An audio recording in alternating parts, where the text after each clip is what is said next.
বাংলাদেশের তিস্তা প্রকল্পে চীনের অংশগ্রহণ নিয়ে নতুন করে উত্তেজনা সৃষ্টি হয়েছে। ভারত বাংলাদেশের দীর্ঘদিনের জলবণ্টন বিতর্কের মধ্যেই বর্তমান বাংলাদেশ সরকার চীনের সঙ্গে আলোচনায় বসেছে বলে দাবি করছে একাধিক সূত্র। রাজনৈতিক বিশ্লেষকরা বলছেন, এই পদক্ষেপ ভারত বাংলাদেশ সম্পর্কে প্রভাব ফেলতে পারে এবং আঞ্চলিক রাজনীতিতে নতুন সমীকরণ তৈরি করতে পারে। রিপোর্ট অনুযায়ী তিস্তা নদীর সংরক্ষণ ও ব্যবস্থাপনার জন্য চীনের সঙ্গে চুক্তি করতে আগ্রহী বাংলাদেশ। জানা গেছে, এই প্রকল্প বাস্তবায়নের জন্য বাংলাদেশ সরকার গণশুনানির আয়োজন করেছে, যাতে স্থানীয় জনগণের মতামত নেওয়া হয়।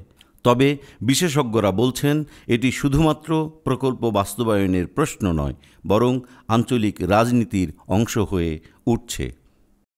তিস্তা নদী ভারতের পশ্চিমবঙ্গ থেকে উৎপন্ন হয়ে বাংলাদেশে প্রবাহিত হয় এবং এর পানি বণ্টন নিয়ে দুই দেশের মধ্যে দীর্ঘদিনের আলোচনা চলছে। 2011 সালে একটি চুক্তি চূড়ান্ত হওয়ার কথা থাকলেও পশ্চিমবঙ্গের মুখ্যমন্ত্রী মমতা বন্দ্যোপাধ্যায়ের আপত্তির কারণে সেটি স্থগিত থাকে। এরপর থেকে বিষয়টি ঝুলে আছে।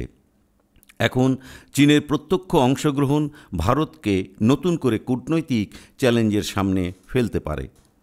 বাংলাদেশ সরকারের পক্ষ থেকে এখনও আনুষ্ঠানিক কোনো ঘোষণা আসেনি, তবে স্থানীয় গণমাধ্যম বলছে, চীন এই প্রকল্পের জন্য একটি মাস্টার প্ল্যান তৈরি করেছে এবং বাস্তবায়নের জন্য 2 বছর সময় চেয়েছে।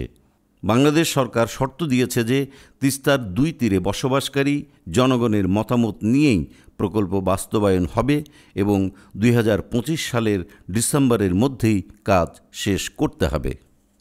আন্তর্জাতিক বিশেষজ্ঞদের মতে, তিস্তা প্রকল্পে চীনের অংশগ্রহণ কেবল অর্থনৈতিক নয়, নিরাপত্তার দৃষ্টিকোণ থেকেও গুরুত্বপূর্ণ। কারণ তিস্তা নদী যে স্থানে ভারত থেকে বাংলাদেশে প্রবেশ করে তা শিলিগুড়ি করিডোর থেকে মাত্র 100 কিলোমিটার দূরে। এই অঞ্চল ভারতের উত্তর পূর্ব রাজ্যগুলোর সঙ্গে মূল ভূখণ্ডের সংযোগস্থল হওয়ায় এটি কৌশলগতভাবে অত্যন্ত গুরুত্বপূর্ণ।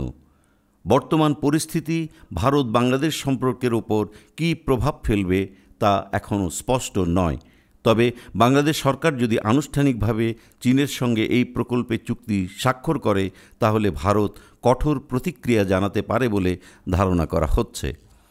এই প্রকল্প বাস্তবায়িত হলে তিস্তার জলবণ্টন সমস্যা আরও জটিল হয়ে উঠতে পারে, যা আঞ্চলিক কূটনীতিতে নতুন উত্তেজনার জন্ম দেবে।